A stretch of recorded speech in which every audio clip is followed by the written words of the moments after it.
अगला सूत्र है वारणार्थानाम ईप्सिता। पाणिनि के अष्टाध्यायी के प्रथम अध्याय के चतुर्थ पाद का 27वां सूत्र। वारणार्थानाम ईप्सितः प्रवृत्ति विधातौ वारणम। वारणार्थानां धातूनां प्रयोगे ईप्सितो अर्थो अपादानं स्यात् यवेभ्यो गां वारयति। ईप्सितः किम यवेभ्यो गां वारयति क्षेत्रे।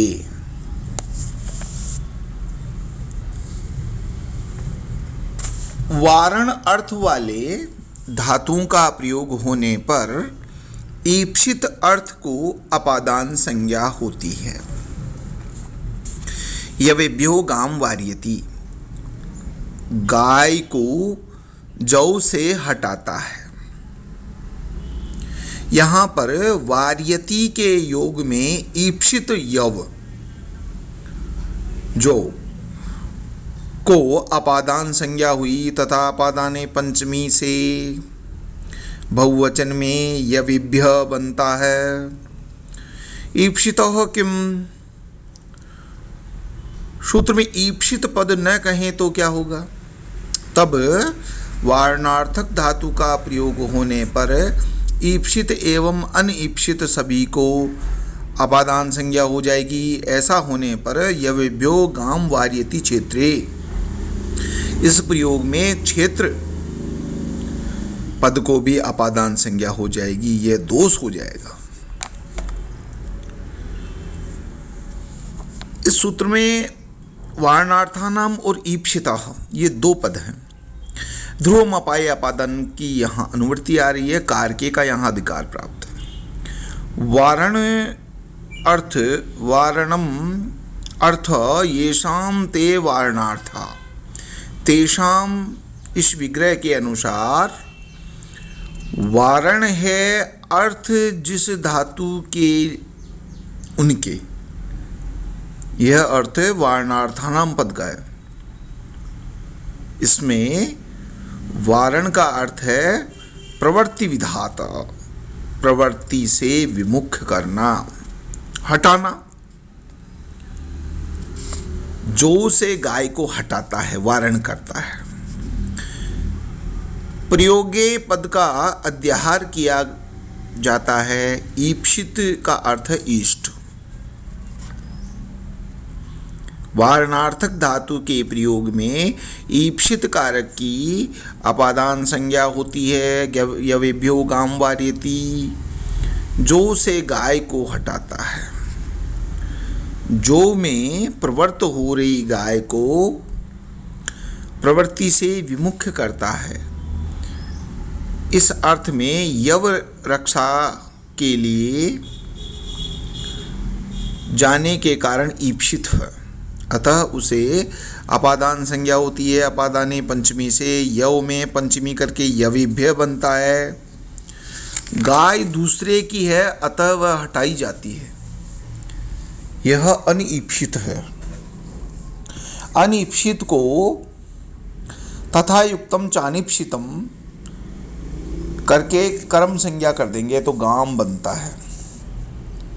इस प्रयोग में संयोग पूर्वक विभाग का अभाव होने से ध्रुवमपाय अपादानम सूत्र द्वारा सूत्र की प्राप्ति नहीं हो रही है। अतः यह सूत्र बनाया गया है। भाष्यकार ने बुद्धि कल्पित संयोग विश्लेष भाव के द्वारा यव में ध्रुत्व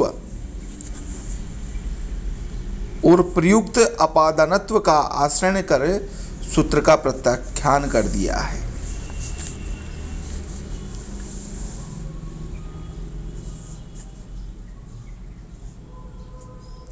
ईप्सित तम को क्रम संज्ञा हो जाती है। यहाँ प्रश्न ये है कि गाय ईप्सित तम होने के साथ ईप्सित भी है, अतः गो को अपादान संज्ञा क्यों नहीं होती? ईप्सित तम को क्रम संज्ञा ही होती है क्योंकि यह सूत्र परत्वात् वारणार्थानाम से प्राप्त अपादान संज्ञा का बाध करता है।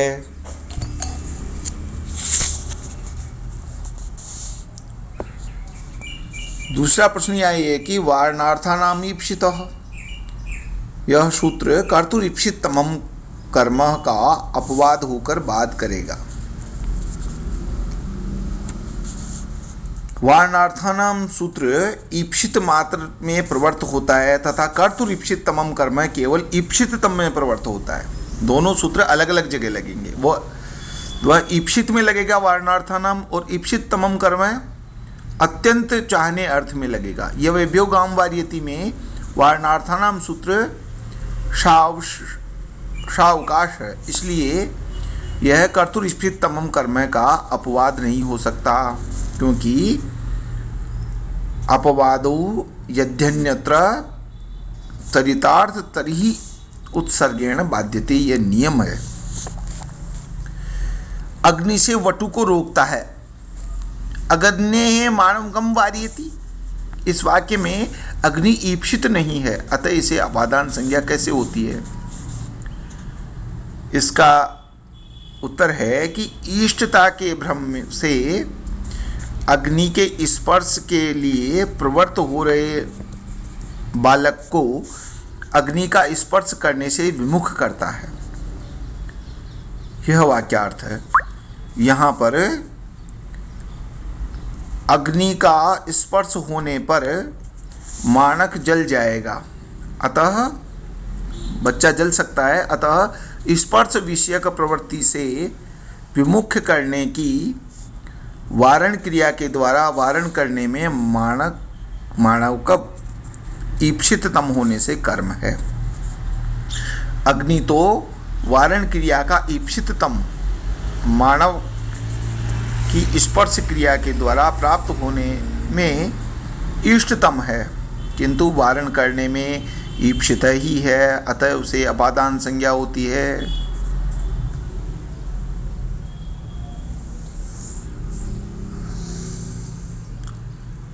आगे जो सूत्र है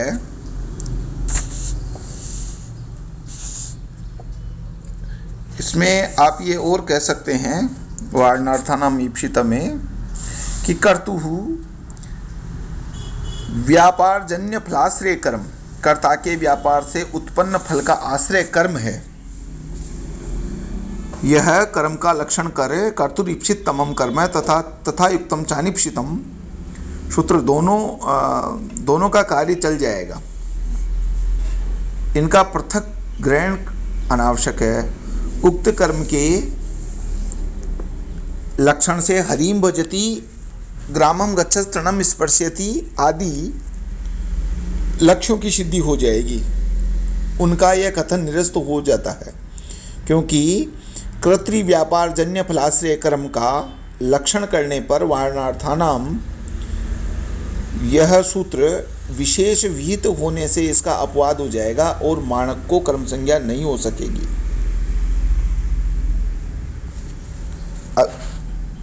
मेरे ख्याल से आप समझ गए होंगे। ईप्सिततम किम, वारणार्थानाम ईप्सिता सूत्र में ईप्सित पद नहीं रखे तो क्या होगा?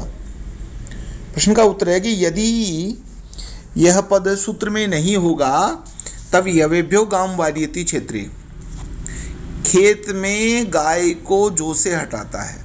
इस वाक्य में क्षेत्र शब्द से भी वार्यति के प्रयोग में अपादान संज्ञा के कारण पंचमी होने लगेगी।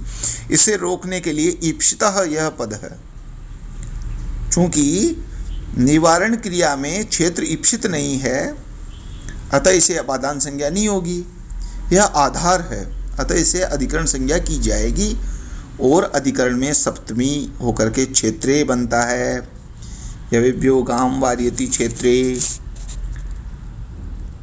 हम आगे अगला सूत्र है अंतर्ध्यो येना दर्शनम इच्छति, पाणिनि के अष्टाध्यायी के प्रथम अध्याय के चतुर्थ पाद का 28वां सूत्र।